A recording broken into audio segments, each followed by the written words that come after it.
Are you sitting comfortably? Then we'll begin. I hate the Sky Dome and the CN Tower too. I hate Nathan Phillips Square and the Ontario Zoo. The rent's too high, the air's unclean, the beaches are dirty and the people are mean, and the women are big and the men are dumb, and the children are loopy because they live in a slum. The water is polluted and the mayor's a dork. They dress real bad and they think they're New York and Toronto. Better to be dead than right by far. Much better to be dead than right by far. Away from the numbers. Away from the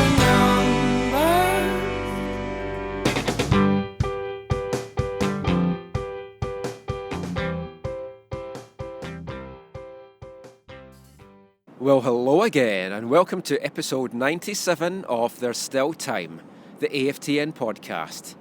I'm Michael McCall. And I'm Steve Pender. And we have an MLS season to look forward to, Steve, and it's exciting stuff. Toronto are in town, Canadian derby to kick the season off, battle of the big guys, big spending guys against the plucky youth development guys. That's the way everybody wants to project it seems like, especially Robbo.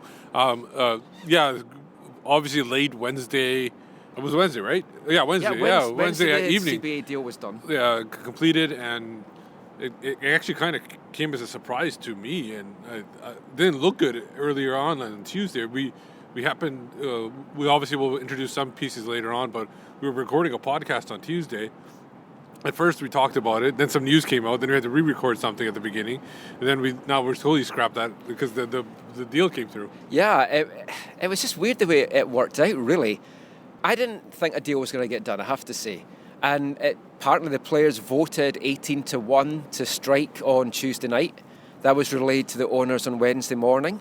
By the end of Wednesday, the deal was done, and I have to say, I'm surprised that they've agreed with what it is, and there definitely doesn't seem to be 100% agreement from all the players with the deal. I think it was 12-8, I'm assuming, yeah. Yeah, and Jordan Harvey was asked how the Whitecaps voted, and he didn't want to say. Well, it came out on Twitter that they did agree to vote for it, so it's out there that which teams didn't vote for it and which teams didn't. So. The terms are still coming out. The bit that we recorded on Tuesday, which will now never be heard, your suggestion was very similar to what they ended up agreeing with. Yeah, it was, I think, 28, 8 years of service. So that precludes, obviously, some players coming in from overseas and being able to move around MLS as well, because they're going to be coming in at 25, 26 or whatever, maybe later, but they don't have the 8-year service either. Yeah, I mean, the number of players it's actually going to affect is so small.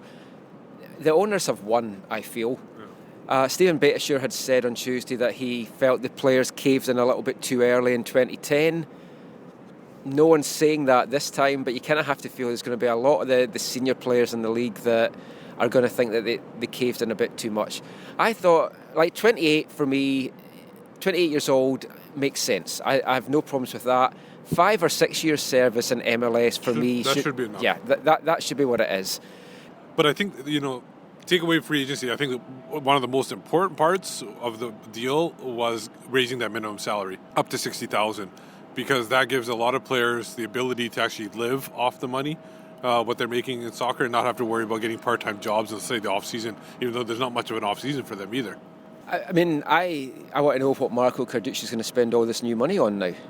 We are looking for investment and sponsors for the podcast, Marco, so if you're listening to this, get in touch. Yeah. It also doesn't look like there's any additional DPs under the deal. The salary cap is going up, though. But the DP part of it, that's always been added on afterwards. Even before, when they went from 2 to 3, that was never during a CBA negotiation. That was just MLS adding another DP for teams to use. So a fourth one could come along anytime down the road. And there's more allocation money. The salary cap's going up, and it's going to give Kyle Robinson a bit more scope to bring some more players in. Let's actually kick things off audio-wise. We'll play a little bit now from Kyle Robinson. On Thursday, he was just basically talking about the new deal getting done, the salary cap going up, and what it might mean for him for bringing in a player like Robert Earnshaw, or bringing in maybe some new faces to freshen the squad up before the roster freeze takes place. And going into the season, where would you still like to strengthen now that you've got a bit more room, you know exactly what you've got to play with? There's one or two more areas that I would like to strengthen, but as I said, I've got young players in those areas that if I don't strengthen at this time, it won't be because I'm desperate to do it. I think that the only way you strengthen the squad is by bringing a player in who's going to affect your starting 11. I could bring in a squad player, whether it's from Major League Soccer or whether it's from outside the league, but I block up a ceiling or a pathway for my young players, Bustos and Kians and Benny Matt. I don't want to do that, and I won't do that. So people might say that I'm one or two players short, and I do want to bring in one or two more quality players, but only to help the group I've got and not create any ceilings for my young players, because that'll go against everything that we're setting up here at the club. So Kyle Robinson there talking about the possibilities of bringing in some new faces still to the squad. But the season gets underway on Saturday. We're recording this on Friday afternoon. We're at BC Place. It's Whitecaps Media Day. You can possibly hear that they're getting everything set up in the background. There's cranes going on, there are hydraulics going on, and the stadium is taking place for first kick on Saturday. As we mentioned, TFC are in town, and I'm looking forward to a great game, Steve. I think it's going to be a cracker. Yeah, this is going to be a much different game from the last time they met on opening kick, when TFC, I think, had like 12 players or 13, 14 players, including the bench players. They're coming with a full squad. Well, I think they've only actually brought 18 to 20, though. Like, I was at training this morning, and there wasn't a lot of Toronto guys there. That's fine, but I'm talking about even on the contracted out last time, they only had 12, 13 players or something like that. But essentially, I think now they come with a full squad, save injuries, obviously, and all their designated players are signed and somewhat in camp and ready to go to start to kick off the season, which will be interesting because, they've never had that before. Yeah, and it's going to be interesting for a lot of these guys because you've got players like Giovinco who won't have played on anything like this BC Place turf before.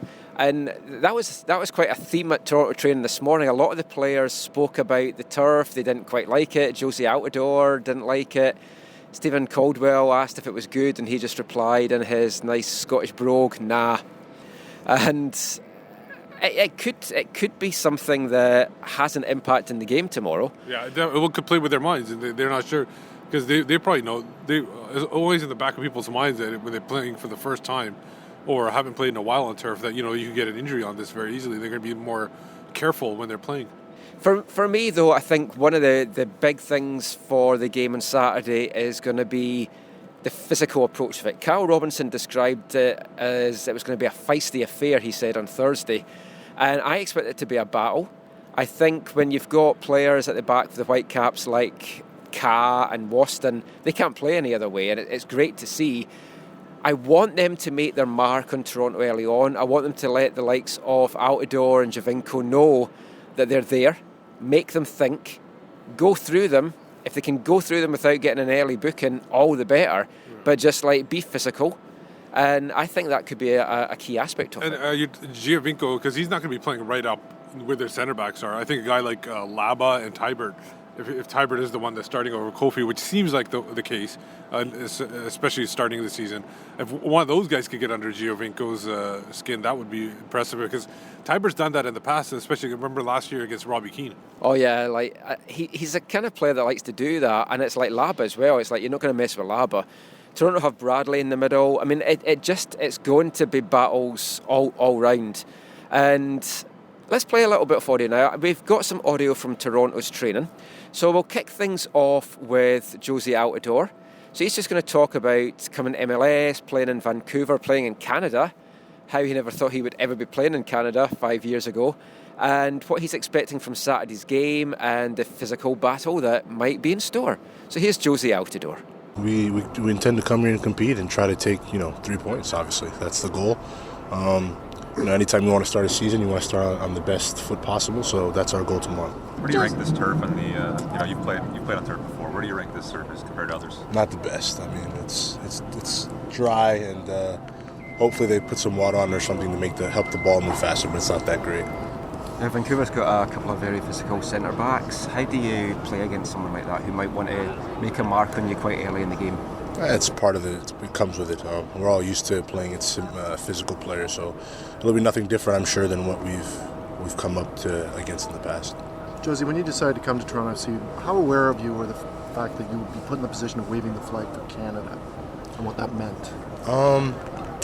To be honest, if you would have asked me 5 years ago if I'd ever be playing here, I would say no way. But this is life. You never know what's around the corner, and I'm excited at the opportunity. I think Canada is a fantastic place to live, a fantastic country, and I think the soccer there is untapped. I think there's a lot of quality there. So hopefully, whatever I can do to help, I'd be happy to do that. Why would you have said no way 5 years ago?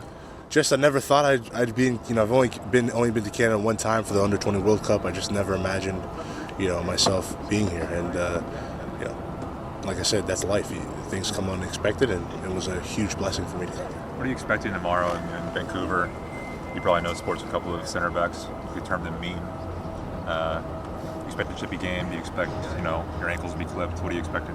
No, I definitely think out of all the games, this one will be the one where everybody's up for it the most. Obviously, it's the first game of the season, so the emotions will be high, and everybody wants to start on a good note. So I think all the games across the league will be some of the better games opening weekend. I mean, you'd hope so. So Jozy Altidore there talking about Saturday's game, and like we say, it is going to be some battles ahead.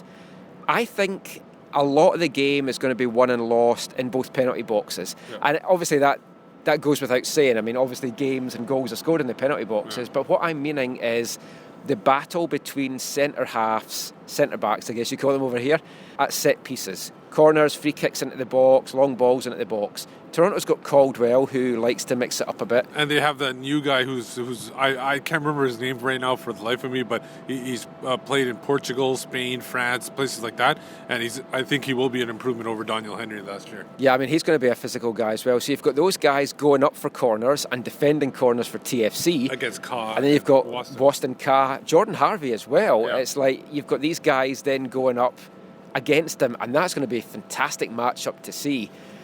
My money's still on Waston and Ka to come ahead on that. What do you think?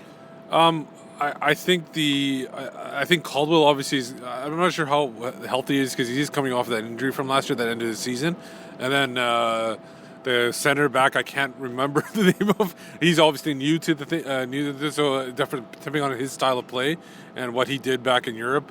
I agree with you. I think Waston and Ka could probably dominate in this game. 3-4 months down the road, it might be a different story. So we talked about Steven Caldwell there. I had a chance to chat with my fellow Scot at Toronto training on Friday morning. So let's play some audio now. Steven Caldwell talking about the game, a little bit about last season. Didn't really want to talk about that too much, and just a few other things. So here's Steven Caldwell. So Steven, how does it feel being back in Vancouver for a match? Well, it's nice to be here. It's a fantastic city, and you're obviously Canadian rivals of ours, and it's going to be a very exciting first game, so we're pleased to be here and excited to kick off the season. How are you looking at the team at the moment going into the season after everything that's happened in the off-season? We're very excited. We've acquired some fantastic players, and we've been working extremely hard in the pre-season training to be ready for this match. We know it's going to take a little bit of time to gel, but we're pleased with the work that's been done already, and like I say, just really ready to get going properly. Last season you hit the ground running with the first kick game. Things didn't go quite well as the season went on. Like, looking back on it, what went wrong last season that stopped you making the playoffs in the end? Well, I mean, I'm not talking about last season. It's done and dusted for me. We've spoken about it enough times about the trials and tribulations. It's a new season. It's a new team in many ways, and we're excited about the future moving forward. And we feel we've amassed a fantastic squad, and it's up to us now to work hard every single day and take that into games and hopefully make these playoffs for the first time. Now, Vancouver's got a couple of physical centre halves. You're quite physical yourself. You're looking forward to a battle at the box and set pieces tomorrow? Yeah, I always enjoy a battle. I know Big Waston's a great size and height, so that will be a challenge for us. We'll have to make sure that we have them marked tightly. And obviously I'm sure the other guy's a big lad. Kaz a big lad as well. So, it'll be a real physical challenge. It'll be a game of speed as well. I feel that there's pace on both sides, so it's about concentrating, making sure we keep the ball, we don't give it away sloppily in dangerous areas, and allow the counter attack. So Steven Caldwell there talking about the physical matchup that he expects, and he's relishing going up against the likes of Cat and Waston. I want to ask Kyle Robinson what he's expecting from the game, and if he feels that the game is going to be won with that kind of battle at set pieces, and relay to him what Caldwell had told me. So here's Robbo giving his thoughts on that. Steven Caldwell said he's looking forward to a battle in the box against the Vancouver centre halves. Yeah. Is the game going to hinge a lot on set pieces in both boxes? Is that what Stevie said to you? He didn't tell me that. He's I think it will. Cut out what you do between each penalty box. It's irrelevant. You can play the best, prettiest football in the world, but if you don't score goals, as we were shown last year, you're not going to win games of football. Toronto last year had Jermaine Defoe, a fantastic goal scorer, 15, 16 goals, I believe, and they, whether it's right or wrong, played a certain way, but Jermaine scored goals. They've lost him this year, so I think that's a fair assessment of whatever happens in the box will dictate the result of the game tomorrow. We've got to make sure that we get our chances, and we also take our chances, and if we do that and we eliminate Toronto's chances in the box, hopefully we can win the game. So there's a number of key areas on the park that we just don't know how things are going to play out. In the centre of the park, that's where Robbo said last year that he believes a lot of games are won and lost. The Whitecaps, they've got a pretty set team. I mean, I think it's safe to say you're going to have Rosales on the right, Pedro in the middle, and then it's a coin flip between Mane and Mosqueda on the left. My gut feeling is Mane is going to get the start, but Mosqueda's pushed him really hard in pre-season. I think I think they will go with Mane. I think they'll use Mosqueda as somebody coming off the bench this year. I think there could be a quick hook for Mane if he's not showing anything by halftime. And then elsewhere in the midfield, like the centre of the park is going to be key.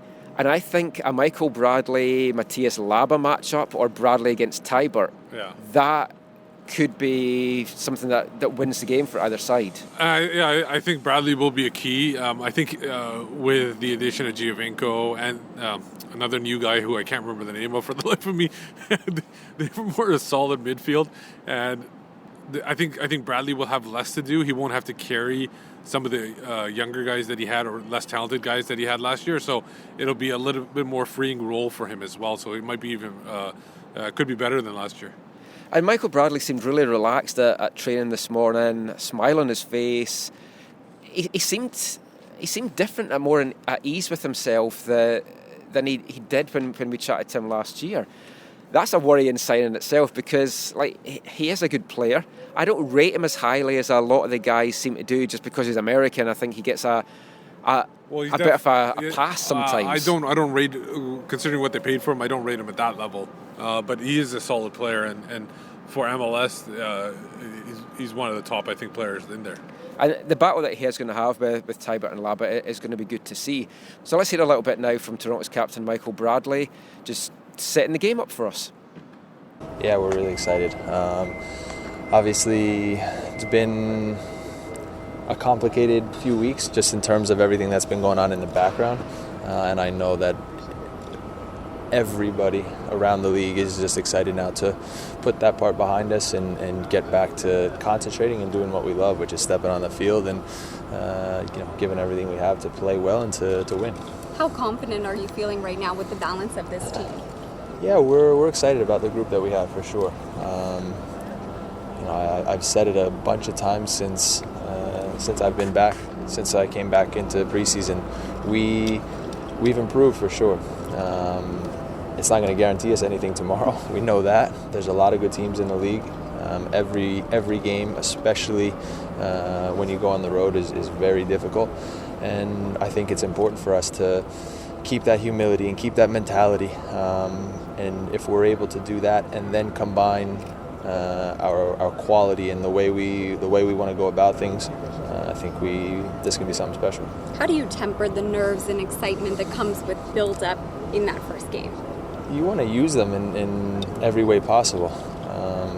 It's been a long off season, too long for us, and so I think looking around the field today, you see a lot of smiles, a lot of excitement, and like I said, that's how it should be. If there wasn't that, if you didn't have those feelings the day before the first game, then there'd be something wrong.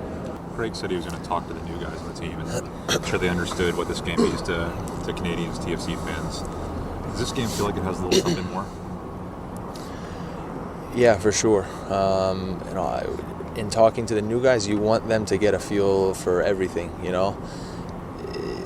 It may seem obvious to everybody else, but it was important that these guys all knew a week or 10 days ago that this place was turf. You know, it's things that may seem obvious to guys who have been in the league, but you just want to make sure that you cover all your bases.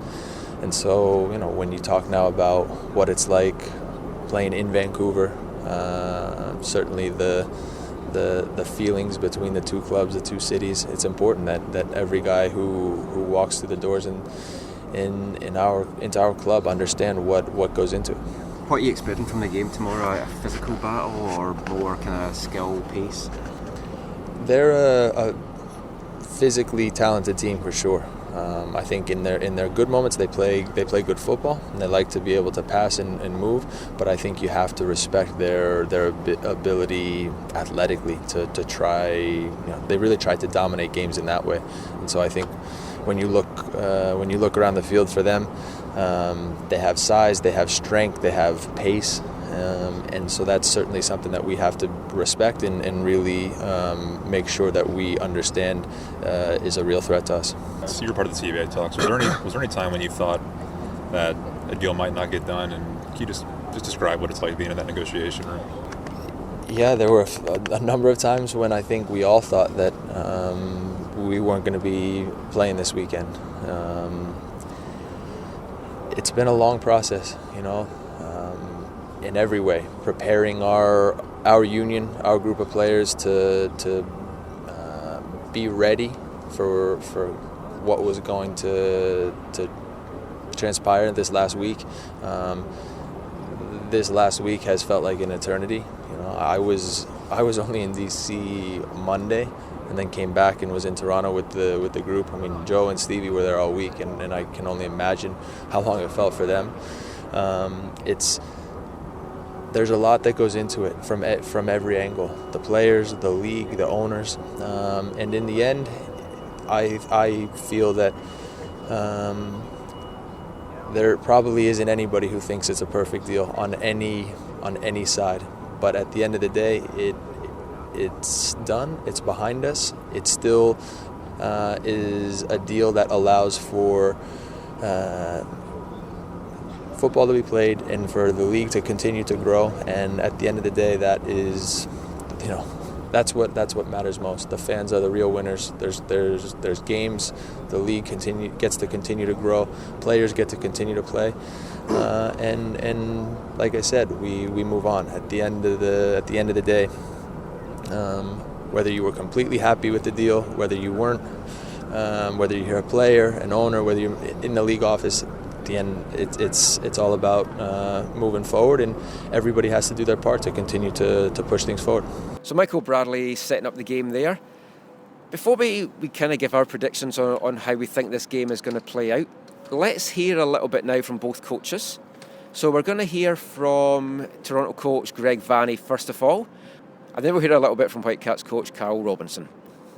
And for us, it's to get off on a good start in terms of how we want to play and what we want to do. I'm sure they'll come out and they'll be aggressive in their building, and both in defense and attack. And for us, it's to do what we do and what we've been working on for the match tomorrow. And it's for us to take something away would be our objective, and to start building again on our season. Knowing that this is turf here at BC Place, is there any strategy that comes with managing the minutes of your players? No, I think the priority for everybody is to win the game first and foremost. If it gets down towards the end, it's to get something out of the game. And aside from that is be intelligent, be good with the ball. I think we spent some time in Florida where the surface wasn't the nicest. So one thing that the guys are saying is that at least it's flat and the ball rolls. And so it's predictable in that way. So from that standpoint, we're all good with it, and looking forward to getting out on the field. Knowing that Vancouver is going to come out in this game guns a-blazing, they are a physical team. How do you ensure that this team doesn't get sucked into that style of play? I just think we have to be who we are. We have to move the ball quickly. We have to just do what we do, I guess, at the end of the day. We have talked a lot in the preseason and building up to this season of controlling emotions and just in playing the game and staying focused on what's important and not getting caught up in anything. And I don't think that Vancouver is anything out of the ordinary when it comes to physical play. I think they just close you down fast and you have to be prepared to play quickly. You said yesterday you were going to talk to the new players about what this rivalry means to the fans. Can you just go more in depth on that? What do you mean by that? Yeah, I think just, we've got a fair amount of players who maybe aren't Canadian players, for example, but the rivalry of two Canadian teams playing each other and the importance, all of our guys recognize that. They recognize it's opening day. They recognize everything is to play for. They're excited to play and get on the field. But I just want them to know that there's a little special something in the game because you get basically another rivalry. And so I want just to make sure that they're aware of that because I'm sure Vancouver is looking at it the same way. You always want to show you're the best team in Canada, not just within MLS and everything else, but it's got a little extra spice to it. Carl seemed to indicate yesterday he thinks the game might get a little chippy. Do you share that opinion? Maybe not. I don't have an opinion on it. I think it all comes down to speed of play. If the ball's in tight and you hold on the ball and you get kicked, then it could. If we can move the ball quickly and get in and out of spaces quickly, and we can make it difficult. I would say don't commit fouls too close to your box. That's what I would say. I think everybody has seen why. The new teams coming into the Eastern Conference this year. What's your overall thoughts of the conference? How much tougher do you think it's going to be than last year?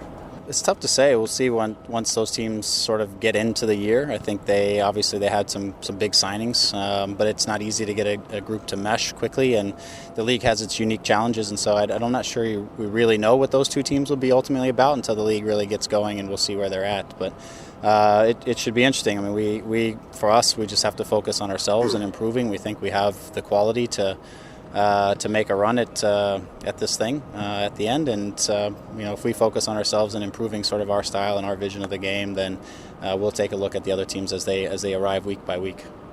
Well, they're always good games, I know that. Obviously, two good teams, two Canadian teams at our own BC place will be a sellout, so it'll be an interesting game. We've got two different philosophies of clubs. Both are right, and both maybe are wrong at certain stages, but it'd be a good game. There's some quality players on both teams, so I'm excited to watch it.